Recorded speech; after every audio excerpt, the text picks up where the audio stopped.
수도권 집값 상승세가 쉽게 꺾일 조짐을 보이지 않고 있는데요.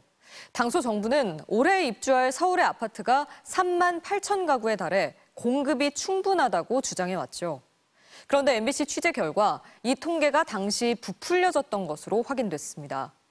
MBC가 입수한 6월 기준 서울의 아파트 공급 계획에는 이 물량이 넉 달 만에 7천 가구 가까이 줄어든 것으로 나왔습니다. 박철현 기자가 단독 취재했습니다. 서울 동작구에 건설 중인 임대주택입니다. 지하 3층, 지상 6층짜리 아파트인데 그동안 공사를 제대로 하지 못했습니다. 작년 12월서부터 지금 12월 중단했어요. 그래서 이번에 재개된 거예요. 이곳은 당초 올해 3월 입주가 예정됐던 곳인데요. 보시는 것처럼 아직까지 지하 공사도 마무리되지 않은 상태입니다. 서울 서초구의 또 다른 임대 아파트도 상황이 비슷합니다. 올해 입주 예정이었는데 전체 17층 가운데 겨우 한 층만 올렸습니다. 몇 년 전 시행사가 바뀌며 차질이 빚어져 입주 계획이 미뤄진 겁니다.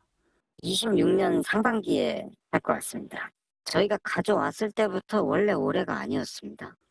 그런데 서울시가 지난 3월 발표한 올해 입주 물량에는 이 아파트 단지들이 대거 포함돼 있었습니다. 연내에 입주할 수 있다던 아파트는 모두 3만 8천 가구. 국토부는 이 수치를 근거로 서울의 입주 물량이 예년과 비슷해 공급 부족이 아니라고 지금껏 주장해왔습니다.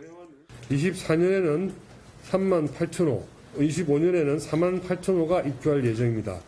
향후 2년간 서울에서는 평균보다 많은 아파트 입주 물량이 공급될 전망입니다. MBC가 별도로 입수한 서울시의 6월 말 기준 아파트 공급 계획 자료입니다.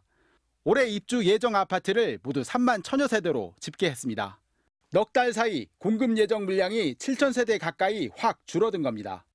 내년도 입주 아파트도 3월 발표 때보다 5천 가구 이상 줄어든 것으로 파악됐습니다.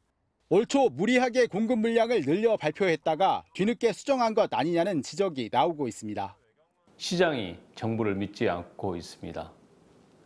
잘못된 통계로 희망회로만 돌릴 것이 아니라 정확한 통계를 기반으로 올바른 정책을 제시하는 것이 주택시장의 안정화에 도움이 될 것입니다.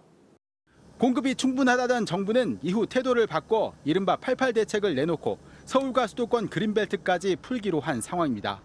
MBC 뉴스 박철현입니다.